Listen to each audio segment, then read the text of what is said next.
Hello and welcome to Friday Feature 39, umpteenth sequel to original YouTube blockbuster 10 open worlds you must visit on PlayStation, because that video did so well, and because I can't think of anything else to do with my life, we did 38 more. Generally speaking, that's how sequels work. Something is made, and if it's made well, it's made again with multiplayer. But every now and then a game comes along that doesn't happen for. A game that says, no, I don't need a sequel. I'm perfectly happy on my own, thank you very much, do not sign that petition. I've written down 7 such games I'm about to present to you in...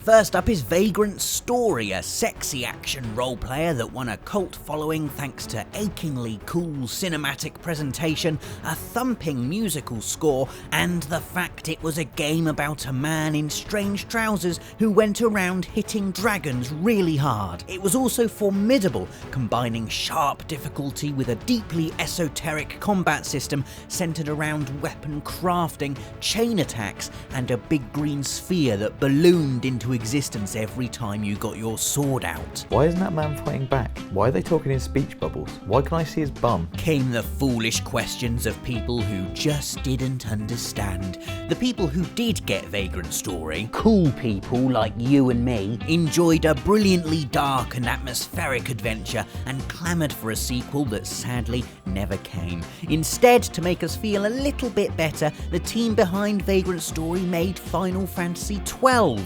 The sequel to a sequel to a sequel to a Look in the sky! It's Sequel Man, the hero who waves his magic fingers at games to make sequels come out. So, Sequel Man, can we have a sequel to Okami, please? You can have a sort of spin-off that's not on PlayStation. Well, boo and hiss to you, Sequel Man. We'll just have to remember Okami as it was, a dazzling star of originality burning bright in the looming dark of PS2's twilight years. A sprawling 50-hour adventure with gorgeous visuals, a wonderful story, and a special move called Golden Shower that does exactly what the immature 9-year-old living in the back of your brain thinks it does. Despite its objective brilliance, I'm actually sort of glad Okami never got a full-blown home console sequel, because it's one of those rare games that is truly one of a kind. What, like you? You're one of a kind, are you? Ah, well, you're not actually, because I got you this stunt double off the internet the other day. Like, he can do all the things you can do. Like, you can do the flappy arm thing, do the mouth, you know, the stupid badger mouth that you do. He's got, you know, his puppet. Look how he sits on my hand. Who remembers when PS3 first emerged? It was the birth of gaming in HD, squint and it might be real visuals, and the debut of flame-haired swordstress Nariko in Ninja Theory's action epic Heavenly Sword. If you had a PS3 back then, you had this game. It did everything: fighting, breathtaking cinematics, God of War style QTE sequences, and the circus. In fact, the only thing it didn't do was spawn a sequel. There was talk of one, despite the fact that, spoilers, Nariko dies at the end, but eventually Ninja Theory chose the bold, creative route of thinking up something new. Screw that. I mean, if you hit upon a winning formula, just rinse it, I say. No sequel for Nariko then, which makes her ass-kicking PS3 outing all the more special. Rest in peace, old girl.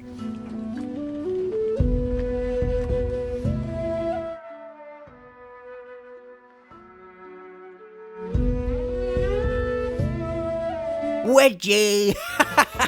The recess battle cry that would ring forth across the playing field every time the teachers went in for lunch, and one of the main reasons I loved PS2's Canis Canem edits so much. In this game, I got to be the one pulling kids' underpants over their heads instead of the one who had to eat his peanut butter sandwiches in the toilet in case Peter Mitchell decided that today was my day. Mummy.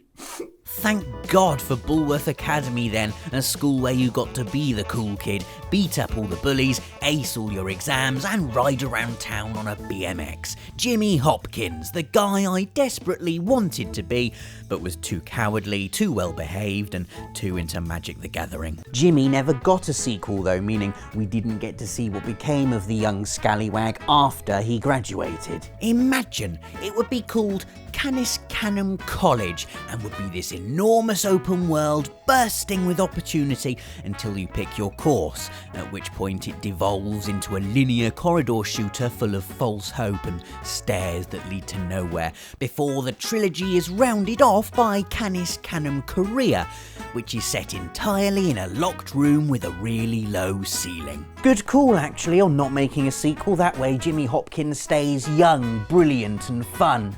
Nipple cripple! Ooh! Who remembers Singularity? It was one of those games that quietly slipped out the back door of 2010 while everyone was having a big fat FPS house party in the lounge, but that everyone who played it agreed was really quite good actually and contained some very cool ideas. Ideas like the time manipulation device, which could send objects back and forth through time, really handy for solving puzzles and killing things. And also for turning empty cans of Dr. Pepper into full cans of Dr. Pepper so you can drink them all over again. In fact, Dave's just used a modified version of the time manipulation device and sent himself into the future to see if Singularity ever gets a sequel.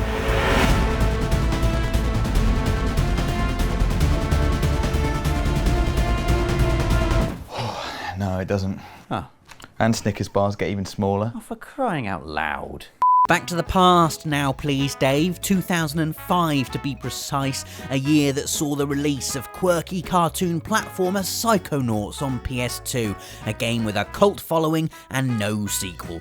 Directed by creative powerhouse and purveyor of oddball brilliance Tim Schafer, a man with a cult following and no sequel, Psychonauts cast you as Raz, a young trainee at a summer camp for psychics. That reminds me of the time I went to summer camp. It was great. I didn't go because I was a psychic though. I went because my parents were going through a divorce.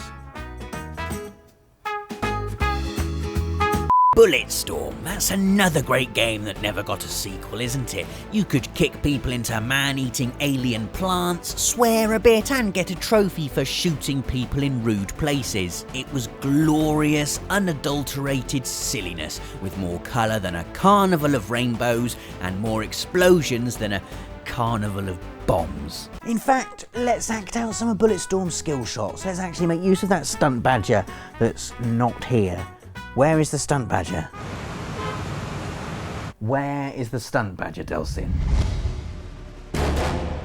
Tell me the truth. Delsin, tell me the truth right now. Right. Fire in the hole! Sequels! If you want more Friday feature sequels, then like this one. If you keep watching them, I'll have to keep making them. Also, subscribe, please.